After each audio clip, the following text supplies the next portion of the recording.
নমস্কার বন্ধুরা, মৌ কিচেনে তোমাদের সবাইকে স্বাগত জানাচ্ছি। আজকে দারুণ একটা রেসিপি নিয়ে তোমাদের কাছে হাজির হয়ে গেলাম। আজকের রেসিপি হলো বাটার পনির, যেটা খেতে খুবই সুস্বাদু হয়। তাহলে চলো দেরি না করে ঝটপট রেসিপিটা দেখে নিই। এখানে আমি 150 গ্রাম পনির নিয়ে নিয়েছি আর পনিরটা টুকরো টুকরো করে কেটে নিয়েছি।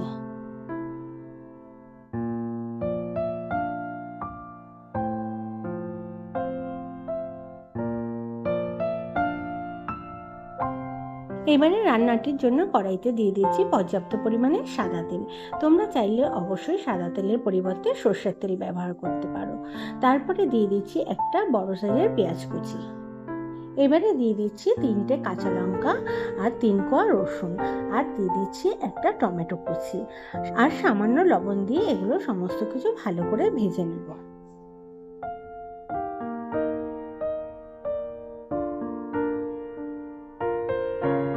সমস্ত কিছু একটু ভালো করে ভেজে নিয়ে তাতে দিয়ে দিচ্ছি ছোট চামচের হাফ চামচ লঙ্কার গুঁড়ো আর হাফ চামচ জিরের গুঁড়ো।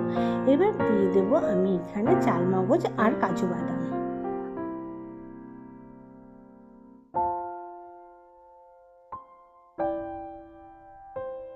এবার সমস্ত মশলাগুলো আমি লাল লাল করে ভেজে নেব। এর ফলে টমেটো আর কাঁচা পেঁয়াজের কাঁচা গন্ধটা চলে যাবে। সমস্ত মশলা ভালো করে ভাজা হয়ে গেলে এটাকে ঠান্ডা করে একটা পেস্ট বানিয়ে নেব। এবারে ওই ভাজা তেলের মধ্যে দিয়ে দিচ্ছি এলাচ, দারচিনি আর লবঙ্গ। তারপরে দিয়ে দিচ্ছি একটা মিডিয়াম সাইজের পেঁয়াজ কুচি।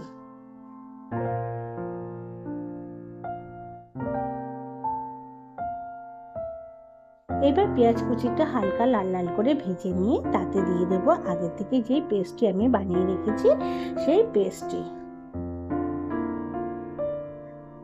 আর মিক্সারের জারটা ধুয়ে সামান্য একটু জল দিয়ে দেবো। এরপরে দিয়ে দেবো স্বাদ মতন লবণ, দিয়ে দেবো জিরের গুঁড়ো, ধনে গুঁড়ো আর লঙ্কার গুঁড়ো, আর ঝোলের ব্যালেন্সটা বজায় রাখার জন্য দিয়ে দেবো সামান্য চিনি।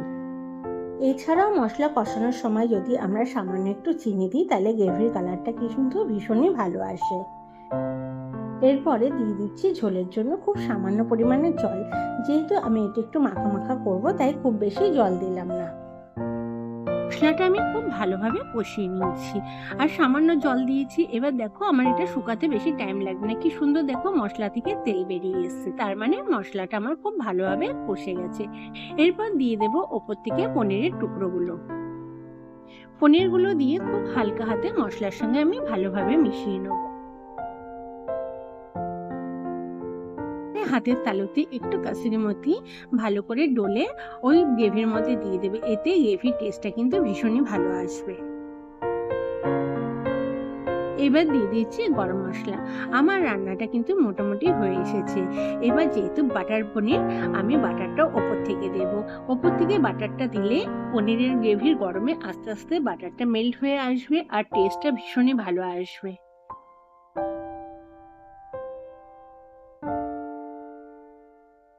আর দেখো আমি এখানে দুটো বড় বড় টুকরো করে বাটার দিয়ে দিয়েছি। এরপরে কিন্তু আমি আর নাড়াচাড়া করব না, গ্যাসটা অফ করে খানিকটা স্ট্যান্ডিং টাইম দেব। তোমাদের আমার এই রেসিপিটা কেমন লাগলো অবশ্যই কমেন্ট করে জানিও। আর যদি ভালো লাগে তাহলে আমার চ্যানেলটাকে সাবস্ক্রাইব করে আমার পাশে থেকো, এইটুকুনি অনুরোধ রইল।